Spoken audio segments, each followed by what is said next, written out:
በአብ ወወልድ ወመንፈስ ቅዱስ አሐዱ አምላክ አብርሃም አምላክ ይስሐቅ አምላክ ያዕቆብ አምላክ ቅዱሳን ቅዱስ እግዚአብሔር ምስጋና ዳሴ ለአምላክ ይሁን። አምላክ ወላዲተ አምላክ ዘእንበለ ማርያም ንግሥተ ምድር ቅድስተ ቅዱሳን ተመስገን። እፎ ጸናዕክሙ የመድኃኔዓለም የቅድስት ድንግል ማርያም ማህበር ኢትዮጵያ ሰላም ለኩልክሙ። እንግዲህ ደግሞ አሁን በሳምንቴ ዘአነ ግብርና ላይ ነኝ ያለሁት። ስንዴ ማሳ ስንዴ እየተነሳ ነው። በኋላዬ እንደምታዩት ክምር አንዱ የተነሳው ቦታ ላይ የምታዩት ነው። ያው ሰኔ እየደረሰ ስለሆነ መሬት ቢያንስ አንዱ መሬትን ተፈጥሮ ተቀጥለን ለቀጣይ ለተለይ መሬት ደግሞ ማስተካከል ስላለበት ያንን እየተሰናዳለ ለዛ ማለት ነው። እንግዲህ ሲወቃበት የነበረበት ቦታ ላይ ራሱ ተከምሮበት የነበረበት ቦታ ላይ አሁን ክምሩ ከተነሳና ከተወቃ በኋላ በራሱ ሰዓት ያበቀለ ደግሞ ቦታ አለች። ማንም ዘርቶት ሳይሆን በዛ ረጋፊ የበቀለ ማለት ነው። እና ያለውን ነገር ለማሳየት ነው የመጣ ነው ማለት ነው።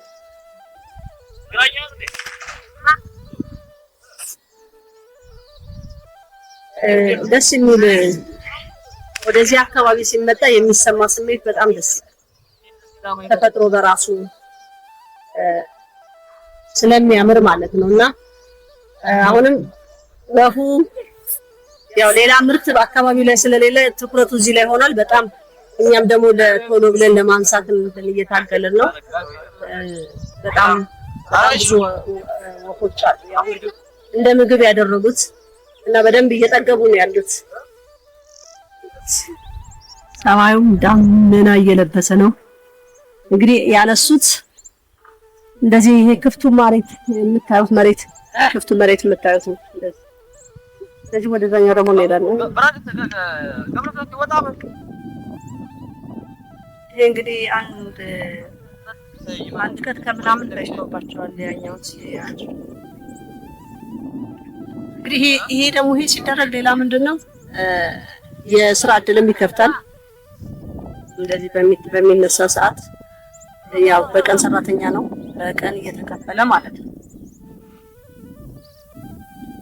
ያው የአካባቢው ቤተሰብ ይሄንን እኛ ስራ ላይ መሆናችን በጣም ነው የወደዱት። ምክንያቱም እነሱንም የሚጠቅም ነገር የተከፈተ ነገር ስላለ ማለት ነው። ያው ብዙ ጊዜ አናገኝም። ትልልቅ እናቶች ናቸው ስራውን የሚሰሩት። ወጣቶች ብዙ ጊዜ የሉም። እናቶች ናቸው ወይ የቤቱንም የሚሰሩት እነሱ ናቸው፣ የጓዳውንም የሚሰሩት እነሱ ናቸው። እዚህ ጋር ነው ገንዘብ ማምጣትም እነሱ ናቸውና እነሱንም በማይጎዳ መልኩ እኛንም በማይጎዳ መልኩ ነው እንትን የምናሰራው።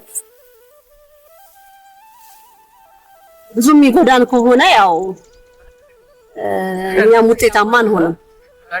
እኛም ለቀጣይ ለስራውን ለማስኬድ የግዴታ የተገላበጠ ነገር ያስፈልጋል። እንግዲህ ያለፈው ሳምንት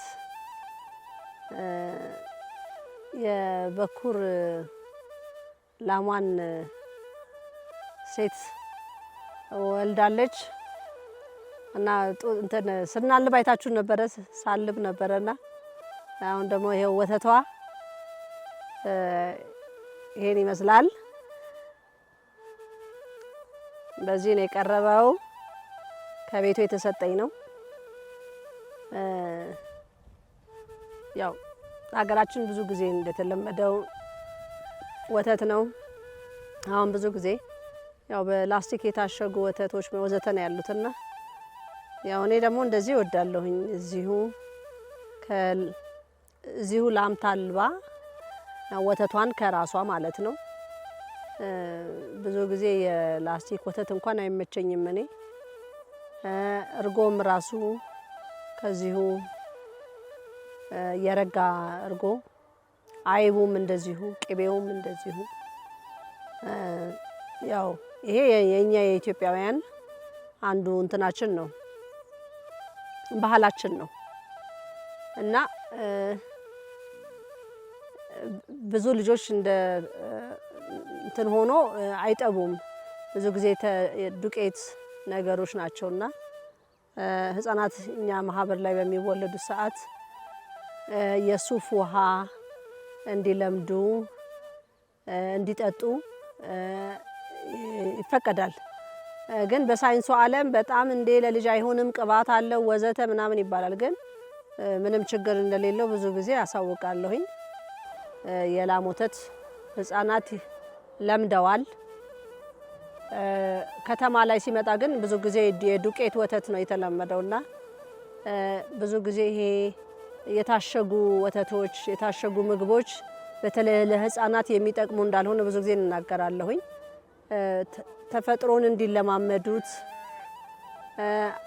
አሁን አደግ ሲሉ የመብያ ሰዓታቸው ሲደርስ የሚበሉት ነገር የተዘጋጀ ነገር ቤት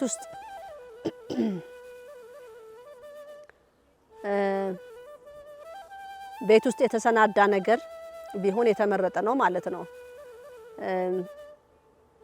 አሁን በቆሎ ለምሳሌ በቆሎ ተቀቅሎ እንዲበሉ ማድረግ ይችላል። በቆሎ በራሱ እንጭጩ ለልጆች ጥሩ ነው። በራሱ አትክልት ነገሮች ጥረንት እነዚህ አዝርት ነገሮች ለልጆች ተቀቅለው ቢለምዱ የተሻለ ነው። የታሸገ ምግብ ለጤናቸውም ጥሩ አይደለም፣ ለወደፊት እድገታቸውም ጥሩ አይደለም። ጤናማ ሆነው እንዲያድጉ የግዴታ መብላት ሲጀምሩ መሰናዳት ያለበት መንገድ ስላለ ያ ቢለመድ ብለን ብዙ ጊዜ እንላለን እና አብሽም ልጆች መጠጣት መጀመር አለባቸው። በእርግጥ አብሽ ምንድነው የልጆችን የማፋፋት ነገርም አለው፣ ወፈር የማድረግ ነገር አለውና አብሽ ራሱ ለአጥንት ጥሩም ስለሆነ ለተሰበረ አጥንት ይጠቅማል ብዙ ጊዜ እና ልጆችን ከተወሰነ እድሜ በኋላ አብሽ መልመድ አለባቸው፣ አብሽ መጠጣት አለባቸው። እና እንግዲህ ዛሬ ወተት እንጠጣ።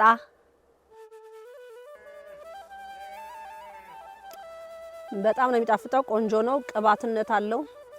ቅባትነቱም ራሱ ላይ ቅቤነቱ ላዩ ላይ ስፍፍ ያለ ነገር ነው ያለውና ብዙ ጊዜ ልጆች ሰዎች ወተት የማይወዱበት ምክንያት ቃናውን በመጥላት ነውና በብዙ ጊዜ ምንድነው ስትታለብ ላሟ ስትታለብ አንደኛ እጅ ንጹህ መሆን አለበት፣ ሁለተኛ ጡቷ መወልወል አለበት። ጡቷን ነክተን ሌላ አካሏን መንካትም የለብንም እና ጡቷ በደንብ መጠረግና መጸዳት ይፈልጋል። ንጹህ ከሆነ በኋላ ይታለባል ማለት ነው እና እጅም ንጹህ መሆን አለበት። ሌላው እቃው የሚታጠንበት በወይራ የሚያጥኑ አሉ። እኔ ወይራም ብዙ ጊዜ እንትን አልቀበልም። ይሄ ጧፍ ነዶ ያለቀለት ጧፍ በሱ መታጠን ይችላል እቃው ማለት ነው። ወተት የምናልብበት እቃ እና ቃናው ራሱ በጣም ቆንጆ ነው የሚሆነው እና ብዙ ጊዜ ወተት ጠረኑ ያስጠላናል ምናምን የሚባል ነገር አለና ንጽህና ትልቅ ወሳኝነት አለው እና ላሟ ደግሞ የሚሰጣትም ነገር አንዱ ራሱ ወሳኝነት አለው። ውሃ ያስፈልጋታል፣ ውሃ መጠጣት አለባት።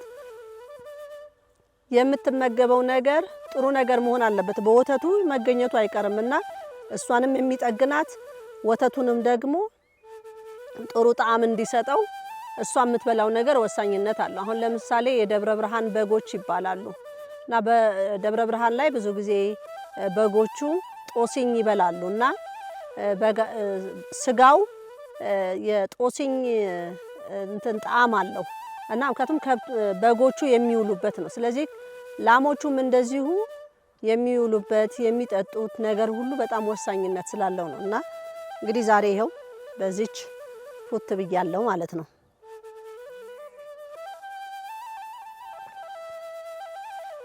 ስኳርም አያስፈልገውም በራሱ ወተቱን ልጆችን ስናስለምድ በባዶ መሆን አለበት ምንም ነገር ሳይጨመርለት ማለት ነው።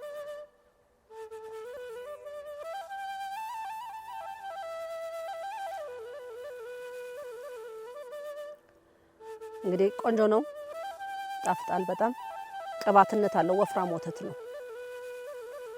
እንግዲህ እቺ ላም በዚሁ ከቀጠለች ጥሩ ትሰጣለች። ያው የአበሻ ላምና የነጭ ላም አንድ አይደሉም የሚባለው ያው ብዙ ጊዜ ነጮች ላሞች በጣም ብዙ መመገብ ይፈልጋሉ።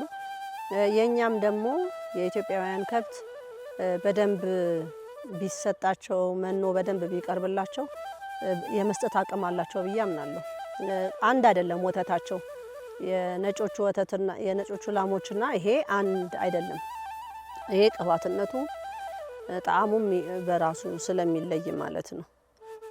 ከላይ የሚታየው እንደ ቅቤ ሆኖ ነው የሚታየው እና የኛም እንደዚሁ በደንብ እንክብካቤ ቢኖራቸው ጥሩ የመስጠትና በዛ ብሎ ብዙ ጊዜ የነጭ ከብት ብዙ ይሰጣል በሚል ያበሻን ከብት ግን ብዙ ገፋ ገፋ ይደረጋሉና እንዳያያዝ ነው ብዬም አስባለሁኝ አንዳንዴና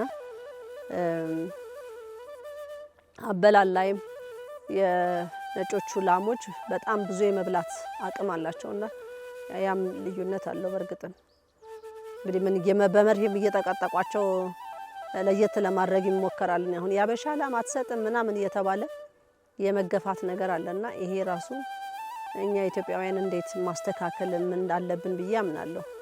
እንደዚህ አይነት ነገሮች መቅረት አለባቸው ብዬ አላስብም። ብዙ ጊዜ ያበሻን ላሞች ከሌላው ነጭ ጋር እየተዳቀሉ የሚካሄድበት አካሄድ አለና ምናልባት ያን የሚደግፍ ሊኖር ይችላል። ግን የኛም ደግሞ የኛም የኢትዮጵያውያን ከብት ደግሞ ቦታ ሊሰጣቸው ይገባል። ከሀገራችን ላይ ከተለያዩ ክፍለ ሀገራት የከብቶቹ ነገር የተለያየ በአካልም ግዝፈት አንዳንድ ደግሞ አነስ ያሉ የተለያዩ ከብቶች እንትኖች አሉ ዝርያዎች አሉንና ብዙ ጊዜ ግን የነጮቹን ብዙ ሰው የሚጠቀምበት ምክንያት ወተታቸው ብዙ ነው። ግን ጥራቱ ግን የኛ ይበልጣል ብዙ ጊዜ ማለት ነው። እንግዲህ ወደፊት ደግሞ ወደ ሌላ ርዕስ እንመጣለን። ይሄንን ይመስላል ያለፈው ሳምንት እንግዲህ በኩር ልጇን ላሚቷ አቅፋለች። ያው ከሷ እንግዲህ የመጀመሪያው ወተቷንም ለልጇ ሰጥታለች። ለልጇ እንድትሰጥም የተደረገው ይሄው እኔም ደግሞ ዛሬ ቀምሻለሁ ማለት ነው። ይሄን ይመስላል። ለቀጣይም ደግሞ እንዳልኩት በተለያየ ርዕስ ላይ በዚህ በአዝርት ላይ ያው በምን ተክላቸው ነገሮች ሁሉ እመጣበታለሁ ማለት ነው።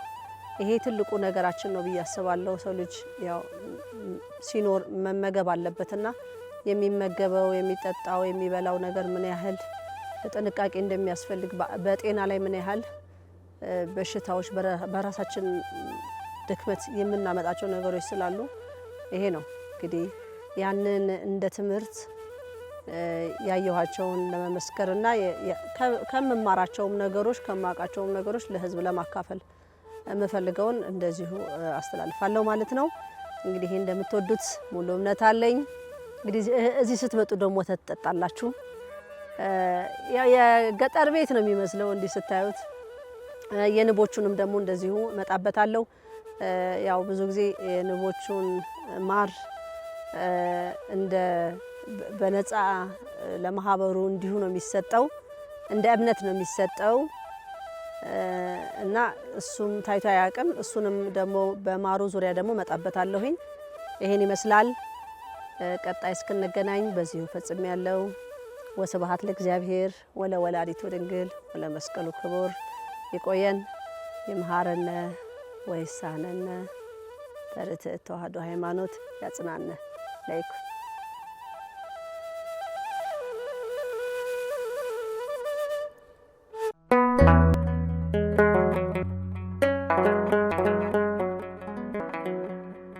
ዘኢትዮጵያ